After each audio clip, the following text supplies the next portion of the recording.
Trump ने राष्ट्रपति चुनाव से पहले कहा था कि वो दुनिया में चल रहे युद्ध को खत्म करवा देंगे। अब ऐसे में सवाल पूछा जा रहा है कि क्या रूस यूक्रेन युद्ध को कुछ दिन में खत्म करवाने वाले ट्रंप कामयाब हो पाए हैं? इजराइल हमास युद्ध को चुटकी बजाते ही खत्म करने का दावा करने वाले ट्रंप क्या पूरी तरह से सफल हो गए? सीरिया में लड़ाका विद्रोह का संकट क्या ट्रंप पूरी तरह से कंट्रोल कर पाए हैं? जवाब है नहीं। तो अब तक के हालात यही कहते हैं, जवाब है नहीं। यही ट्रंप अब एशिया में बारूदी बखेड़ा खड़ा कर चुके हैं। ट्रंप को चीन ने युद्ध का चैलेंज दे दिया। ट्रंप के सारे पत्ते बिखर चुके हैं। रूस अब भी यूक्रेन को बारूदी डोज दे रहा है। यूक्रेन कूटनीति का अखाड़े में कमजोर भले ही दिख रहा है, लेकिन वॉर जोन में बराबर की टक्कर दे रहा है। ऐसा ही हाल खाड़ी युद्ध का है। इजराइल सभी फ्रंट पर युद्ध में उलझा हुआ है। सीरिया में जंगी जेट से इजराइल दुश्मनों पर हमले कर रहा है।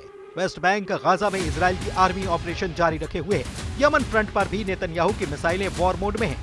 जब इतने सारे युद्ध संकट का सिरदर्द बना हुआ है, तब ट्रंप ने चीन को भड़काकर एक नए युद्ध की स्क्रिप्ट लिख डाली है। प्रेसिडेंट ट्रंप ने एशिया महाद्वीप की ऐसी बारूदी सुरंग में चिंगारी लगाई है जिससे दुनिया को 10 बड़े युद्ध झेलने पड़ सकते हैं। डोनाल्ड ट्रंप ने चीन पर 10% एक्स्ट्रा टैरिफ लगाने का ऐलान किया, जिससे भड़के चीन ने अमेरिका को जवाबी कार्रवाई की धमकी दे डाली। चीन ने ऐलान किया कि वो किसी की धमकी से डरने वाला नहीं। जो चीन पर धौंस जमाएगा, जबरदस्ती करेगा, उसका मुंहतोड़ जवाब दिया जाएगा। बताएं कि ट्रंप ने फरवरी की शुरुआत में चीन पर 10% टैरिफ लगाया था। इसके एक महीने बाद ट्रंप ने फिर से चीन पर 10% टैरिफ लगाने का ऐलान किया। चीन को टैरिफ की मार से चिढ़ा रहे ट्रंप को जिनपिंग ने करारा जवाब कुछ यूं दिया।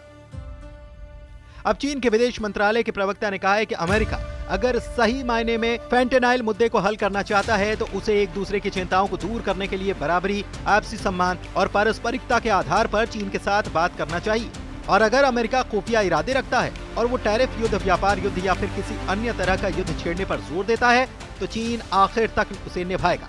हम अमेरिका से अपने धमकाने वाले रुख को छोड़ने और तुरंत बातचीत के सहयोग के सही रास्ते पर लौटने का आग्रह करते हैं।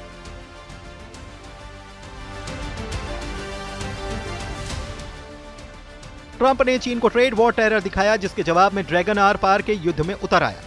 चीन सिर्फ टैरिफ की वजह से ही ट्रंप से गुस्सा नहीं है। जिनपिंग का गुस्सा कई वजहों को लेकर है, जिसमें शिनजियांग से लेकर फेंटेनाइल ड्रग और ताइवान भी शामिल है।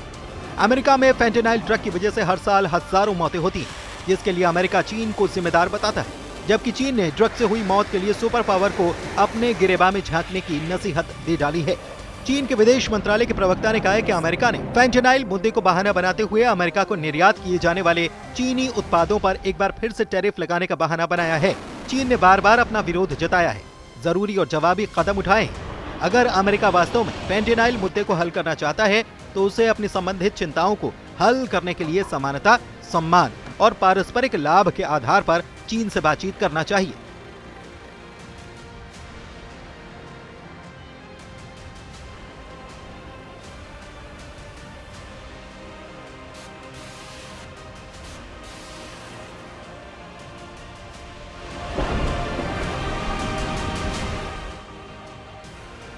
ट्रंप से चीन की खुन्नस पुरानी है। ताइवान पर ट्रंप के स्टैंड से जिनपिंग कई सालों से खफा है और अब ट्रंप के टैरिफ बम फटने से चीन का गुस्सा बेकाबू हो चुका है। लेकिन ट्रंप के लिए चीन से भिड़ना बेहद हानिकारक साबित हो सकता है। सुपर पावर मौजूदा 10 फ्रंट पर घिरा हुआ है। यूक्रेन रूस युद्ध की गेम चेंजर बनने चले ट्रंप पूरी तरह से फंसे हैं। इजराइल हमास युद्ध में ट्रंप का कोई कार्ड नहीं चल रहा। सीरिया में भी ट्रंप के सारे दावे फेल हो चुके हैं, तो ईरान के आगे ट्रंप की दाल नहीं गल रही। उधर यमन के हूथी फाइटर्स ट्रंप को लगातार चैलेंज दे रहे हैं। लेबनान में हिजबुल्ला लड़ाके नेतन्याहू के साथ ट्रंप को युद्ध के लिए ललकार रहे हैं। उत्तर कोरिया के किम जोंग उन ट्रंप को हाइपरसोनिक मिसाइल दिखाकर डरा रहे हैं। अब यूरोपियन यूनियन के कई देशों को ट्रंप ने अमेरिका के खिलाफ करार दिया है। तुर्की ने खुल्लम खुल्ला सभी फ्रंट पर ट्रंप से टक्कर लेने का ऐलान कर रखा है। इन सबसे भी बड़ा थ्रेट अब ट्रंप के लिए चीन बनकर सामने आ गया है।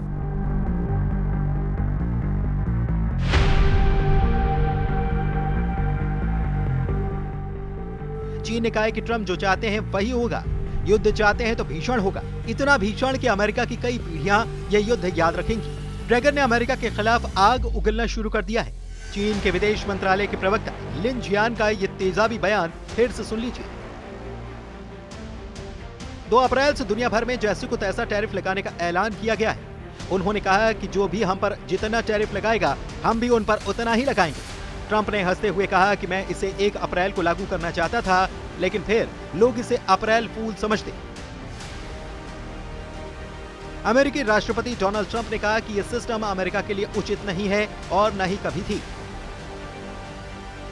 यूएस प्रेसिडेंट जिस बात को इतने हल्के में ले रहे हैं उसे चीन ने बहुत सीरियसली बना दिया है। ट्रेड वॉर से आगे अब बम बारूद का घमासान शुरू होने जा रहा है।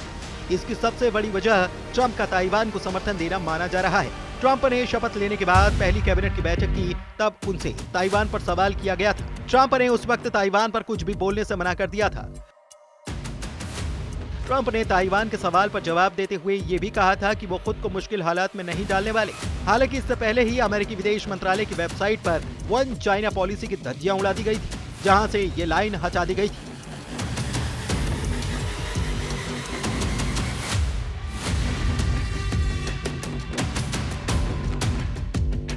अमेरिकी विदेश मंत्रालय की वेबसाइट से वो लाइन हटा ली गई थी जिसमें लिखा था कि हम ताइवान की स्वतंत्रता का समर्थन नहीं करते। बता दें कि 12 फरवरी को ही चीन ने अमेरिका पर चीन सागर में जंगी जेट उड़ाने के भी आरोप लगाए थे। पीएलए के पूर्वी थिएटर कमांड ने बयान में दावा किया था कि यूएस नेवी के 2 जंगी जहाजों ने इंटरनेशनल सी रूट को तोड़ा था। एक के बाद एक हुए इन घटनाक्रम ने अमेरिका और चीन के बीच तनातनी को बढ़ा दिया। लंबे वक्त से सुलग रही चिंगारी को ट्रंप ने टैरिफ की आग देकर बड़ा बारूदी बखेड़ा बना दिया है। अब अगर चीन और अमेरिका युद्ध के मैदान में सीधे टकराते हैं तो महाविनाश की शुरुआत हो सकती है।